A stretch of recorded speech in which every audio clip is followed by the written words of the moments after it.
we're going to have a look at some D9th chords now, and these go a little bit off the reservation. So where you originally thought D chords were, we're going to mix it up a bit just to open your mind to possibilities when finding chords.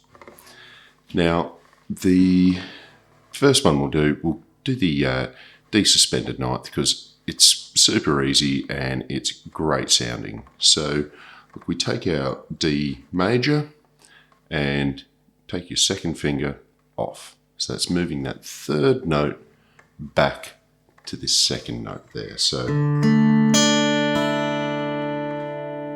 okay, beautiful sound. And it's a really nice high tones in that, so you can really use it to lift a song.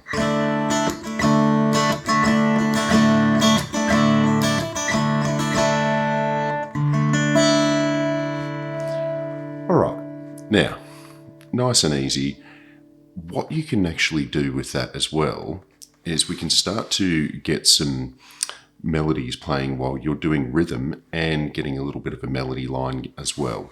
So if you've done the D4th one, you should know we've got this chord with a little finger down, major,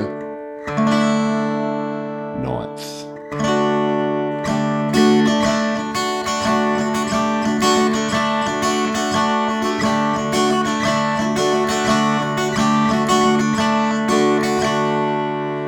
Okay, so really easy way to slip between those notes and sounds great. Okay, it's also used by a lot of people, so don't expect it to, you're using that, don't expect it to sound too original. Now, when we go into the add chords, we're going to get a little bit different. So what happens with our D, you've got your 1, 3, 1, 5, 1, 3, and really there's not a lot of room to play with on that D chord. So to do an add, you're kind of going, oh geez, how do I actually find a ninth here? Now, you could look at your first here and go, all right, doubled up that. Can I reach right out there? Bit of a stretch, so you're really going to find it hard to hit that. Now, unless you've got particularly long fingers, I think that one's just off the cards. So that's our normal go-to for a ninth. Find that repeated first note, move it up 2 frets. The other way we can do it is find if you've got a repeated third and then move it back. In this case, none of it works. So let's have a look for another D note altogether. And look, I just happen to know there's one here. Now, we can actually use what's essentially our C position.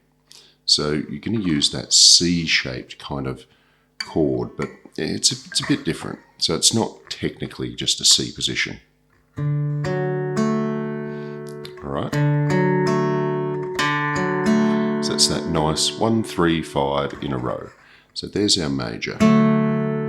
Now, we had a look before. This note here, that's our ninth, right? So if we can reach that and still manage to do our 1, 3, 5, you've got a really nice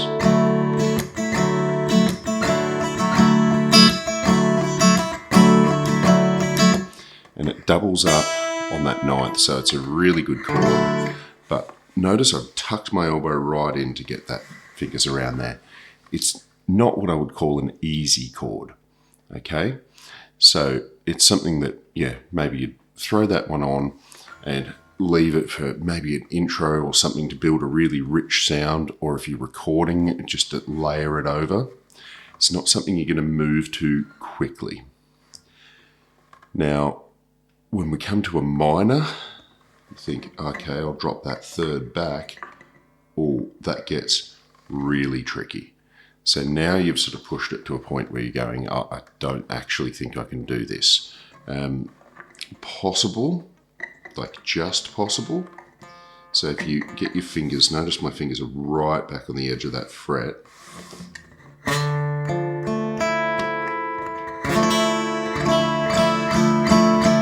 So you can do it. If you really want that chord, you can do it. But yeah, again, not something I'm just going to rip out in the middle of a song with fast chord changes. Really nice sound though. So what can we do to make that a little bit easier? And this is where we start to get a bit clever with our chords and go, all right, well, what I'm actually looking at here is I've got my 1, 3. You know what? Let's skip that 5 and just hit.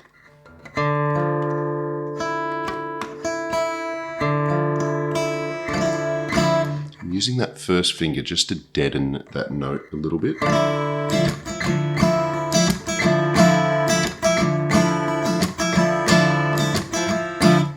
And you're still getting that really high sound. You've got your minor coming in. So you're getting a bit clever about what strings you deaden. So you've got your full chord. Ugh, that's a pain. But look, this one's very achievable. And if you do your major version, easy again. We can just let that first finger, see, just sit and deaden the G string.